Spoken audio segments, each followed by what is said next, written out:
Bagaimana melekat sekali antara budaya NU dengan masyarakat ini. Bagaimana cara melunturkan budaya itu.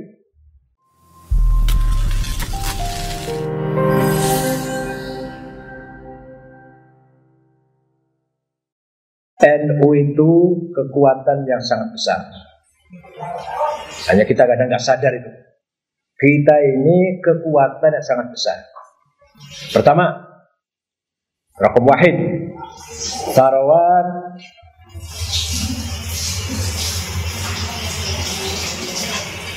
apa? Ijtimaiyah. Kita memiliki masyarakat yang besar. Hanya kita belum mampu memanage kebesaran masyarakat tersebut. Jamaah belum menjadi jamaah. Jamaah belum menjadi teamwork. Jamaah belum kita manfaatkan menjadi jaringan kerja. Kalau jamaahnya luar biasa ini. Artinya padahal itu milik kita semua itu. Bahkan kalau orang luar ngiri, gimana ya NU kiai itu begitu-begitu saja tapi diikuti orang banyak. Kelihatannya begitu-begitu saja kiai itu. Alah, sederhana banget lah. Gak ngawai ya, ngawai itu apa? Gak pantas. Tapi gak keren penampilannya. Tapi pengikutnya jamaahnya banyak. Ngajinya gak ilmiah amat enggak. Alah, ngaji apalah. Pemutuhian, fotohoid, ijandarori. Tapi jamaahnya luar biasa. Nah ini kekayaan yang sangat luar biasa yang harus kita manage, harus kita kembangkan. Dan mencoba dengan berbagai cara memanage, memanfaatkan jamaah yang sangat luar biasa ini menjadi tim kerja, menjadi teamwork, menjadi jaringan kerja agar betul-betul kerja itu dari ranting sampai ke pusat itu berjalan dengan mengorganisir jamaah, menjamiahkan jamaah. Nah, yang kedua, kita punya kekayaan budaya, tarawat, thaqafiyah dan hadariyah yang telah kita warisi dari Wali Songo. Bagaimana Wali Songo mengislamkan masyarakat Nusantara dengan tathqifus sya'b, memberikan warna budaya pada masyarakat Jawa dan sekitarnya dengan warna Islam. Budaya sudah ada dipoles dengan Islam. Ini sudah melekat, sudah menjadi menyatu, sudah menyatu. 7 hari, 3 hari, 7 hari, 40 hari, 100 hari, haul, udah melekat, sudah nggak bisa dipisahkan itu. Nggak bisa dipisahkan.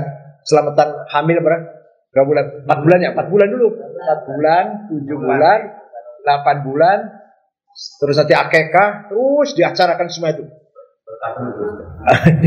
Padahal akekah di Arab itu nggak ada.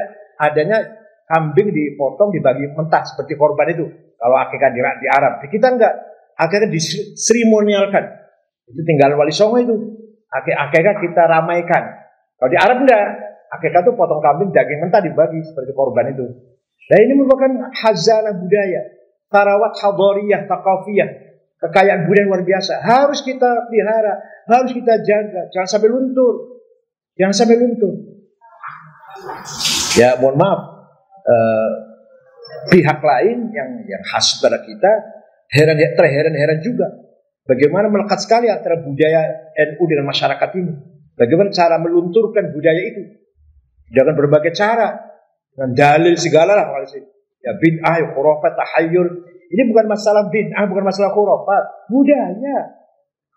Orang mati dikirimi doa 7 malam, ya itu budaya titik sudah. Mau khurafat, mau tahayyul, mau bid'ah, nggak urusan dah. Kalau ada orang mati ditahlilin dah, titik. Dihauli, manakiban, istighotah, budaya. Keseharian kita sudah. Coba ada orang mati nggak tahlil, ketolnya gimana? Kelihatan gimana itu? Ada orang mati malam-malam sepi nggak ada apa-apa. Dari kelihatan gimana itu kelihatannya? Gimana gitu? Nggak pantas. Dan berarti apa? Sudah menjadi satu. Menjadi keseharian kita. Nah ini kan miliknya NU ini, miliknya kita NU. Harus dipelihara, dimanage, dikembangkan menjadi, dimanfaatkan menjadi jalan kerja, dan jalan kekuatan. Jadi kekuatan sebab luar biasa budaya ini. Tanpa budaya ini kita nggak ada apa-apanya. Tanpa memelihara tahlilan CS itu loh, kita nggak ada apa-apanya. Kita ini kekuatannya memelihara tahlil, manaqib, maulid Nabi, Isra Mi'raj. Mohon maaf, ormas lain ada maulid Nabi, tapi tidak semasif kita. Kita setiap RT Maulid Nabi, bahkan tiap malam Jumat kita baca Maulid kok, tiap malam Jumat. Itu udah budaya itu. Harus kita memanage ini. Kekayaan kita, sadar gak ini kekayaan kita ini? Yang ketiga, sarawat syiariyah, simbol. Kita juga punya simbol yang sudah terkenal. Kemenangan itu sudah biasa itu. Nah, contoh, pakai kopiah hitam. Kalau kita sholat di masjid, di kampung mana ada masjid kita sholat, orang pakai kopiah hitam, semua NU ini. Walaupun belum tentu NU ini. Kelihatannya NU ini, karena simbolnya pakai kopiah hitam. Bukan hanya di samping simbol apa namanya NU itu jelas itu sih, itu jelas. Kalau ada orang pidato, mengakhirinya dengan wallahul muwaffiq ila aqwamit NU ini. Baru belum tentu kan? Siapa tahu cuma niru-niru doang, siapa tahu. Tapi itu simbol. Sarung, pakai sarung, itu simbol itu.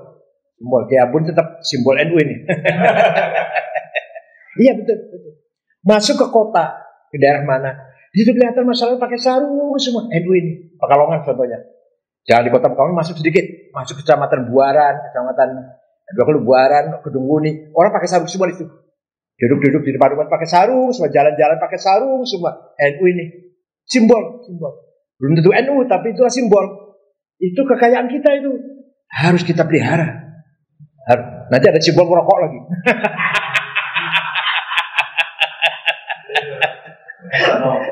Itu simbol. Tapi itu kekayaan khazanah syiariyah namanya. Khazanah apa? Syiariyah. Kita masuk desa, lihat orang pakai sarung, semua pakai kopiah. NU ini masyarakat ini. Walaupun belum ada apa-apa nama belum. Kalau ada apa-apa nama jelas itu sih. Kalau ada sholatnya udah pakai kunut, asal sunat atau enggak sunat, ya itu bukan pembahasannya lah. Wah NU ini pakai kunut, itu langsung gitu. Bukan masalah sunat atau enggak sunat. Nah, nomor 4, kekuatan atau sarawat sia-sia. Ini penting sekali nih. Nggak ada wartawan ya? Kita masih mengikuti atau kita masih pengikut sistem birokrat yang ada. Belum bisa merubah itu. Jadi sehingga napas NU-nya nggak kelihatan. Ruh NU-nya kurang kelihatan. Kurang kelihatan. Karena masih terikat dengan aturan birokrat yang ada. Belum bisa menjadi penentu kita ini. Hanya sudah bersyukurlah sudah mulai masuk ke ranah politik. Ke depan harus masuk ke lebih jauh lagi. Nah ini bukan masalah bid'ah, bukan. Dulu Wali Songo itu penguasa politik, pembangun pemerintahan Banten, Syekh Maulana Hasanuddin Banten dengan Syekh Abdul Mafakhir atau Pangeran Nasruddin. Itu penguasa Cirebon, Syarif Hidayatullah sebagai Gunung Jati. Nah, ketika penjajah datang, kerajaan-kerajaan lemah tidak mampu melawan penjajah, lari dari pusat-pusat kota ke kampung-kampung, jadi kerajaan-kerajaan kecil. Kerajaan Tibureng, kerajaan Lirboyo, kerajaan Ploso, kerajaan Rembang, kerajaan Kempeh, kerajaan Buntet. Walaupun itu kelihatannya pesantren, itu ada makna politiknya. Ya buktinya setiap ada orang menjadi bupati datang ke pesantren. Atau kalau mau aman, tentram, ya kita harus kecak pesantren. Jadi kita punya kekuatan sarawat sia-sia, kapital politik. Bagi orang luar, Pak, menakutkan ini. Mengerikan. NU 10 tahun lagi menjadi penguasa besar yang sulit untuk dirobohkan. Gus Dur mudah dirobohkan. Sekarang masih gampang dirobohkan, tapi 10 tahun akan datang, kalau NU berkuasa sulit dirobohkan. Kekuatan sangat luar biasa. Ini orang luar yang baca, bukan kita nggak tahu. Sadar apa enggak kita ini nggak tahu. Kita sadar apa enggak?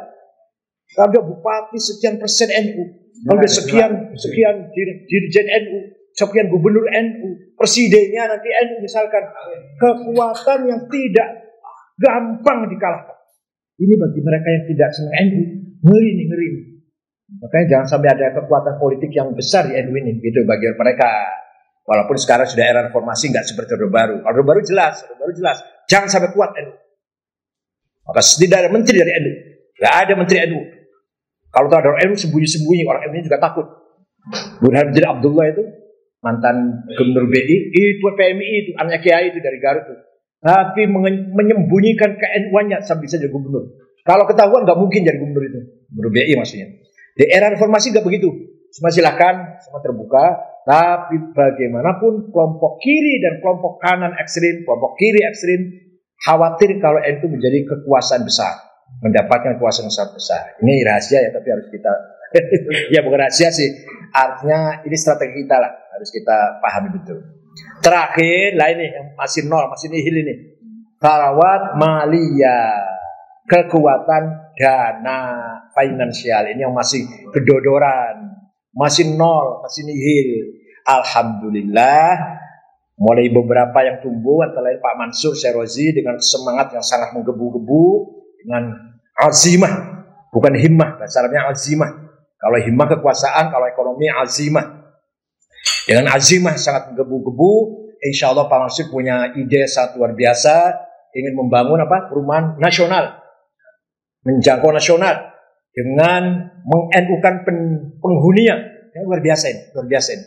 Ala qadri ahli al-azmi ta'til azaimu wa ta'ti ala qadri al-kiramil makarimu wa takburu fi aini as-saghiri sigharuha wa tasgharu fi aini al-azimil azaimu. Cita-cita itu tergantung orangnya, tergantung kita lah. Kalau kita berhati besar, segala problem sebesar apapun kecil. Jadi kalau kita krempeng, kurus, kecil, kerdil, maka problem kecil pun menjadi besar. Wa takburu fi aini as-saghiri sigharuha wa tasgharu fi ainil azimil azaimu. Problem atau kesulitan besar apapun, kalau kita berhati besar, jadi kalau kita berazimah besar, menjadi kecil. Menjadi kecil. Apapun halangan bisa kita atas. Tinggal nih yang pasti kedodoran nih. Ya mohon maaf. Kira-kira seluruh kekuatan NU yang ahli ekonomi lah dikumpulkan jadi satu, misalkan ngelawan, menyaingi Aguan, bisa gak? Nggak bisa. Jarum, Sinarmas, Gudang Garam, Sempurna, Tanoto, siapa lagi Pak? Kami belum bisa. Hijau, silakan bebas. Itu contoh. Kedelai itu impor. Karena kedelai yang produk dalam negeri belum bagus dibikin tempe dan tahu, nggak mengembang katanya. Kedelainya kecil-kecil nggak mengembang, maka harus impor dari Amerika. Oke, silakan bebas, siapa yang impor bisa. Oke, kita ikut impor. Tapi konglomerat impor dihutangkan kepada pengguna tukang tempenya, dihutangkan. Kita mampu nggak mengutangkan? Nah itu di situ kalanya. Nah ya. Nah, iya. Jadi makanya butuh modal besar berjuang itu di situ. Bukan masalah kita hubud dunia, bukan. Konglomerat bisa ngutang, dulu ini ambil kemudian nanti bayarnya kapan? 6 bulan akan datang boleh. Nah kita yang modal pas-pasan, yang nggak bisa, kalah kita, bangkrut sudah. Sekali impor aja udah bangkrut, sudah. Padahal triliunan itu impor kedelai itu. Itu satu contoh kedelai. Belum yang lain-lainnya, ini contohnya ini juga bersaing dengan Lipo, Karawaci, Lipo, apalagi Meikarta. Ini kan ya, tapi alhamdulillah bagaimana kita harus lakukan. Walhasil masalah ekonomi masih berat. Jadi kesimpulannya apa saya sampaikan, kita ini punya kekuatan masyarakat, budaya, simbol, politik mulai, pendanaan atau ekonomi masih jauh dari yang kita harapkan. Tapi harus dimulai. Mari kita niat ibadah, semuanya niat ibadah. Cari uang niat ibadah, cari apapun niat ibadah.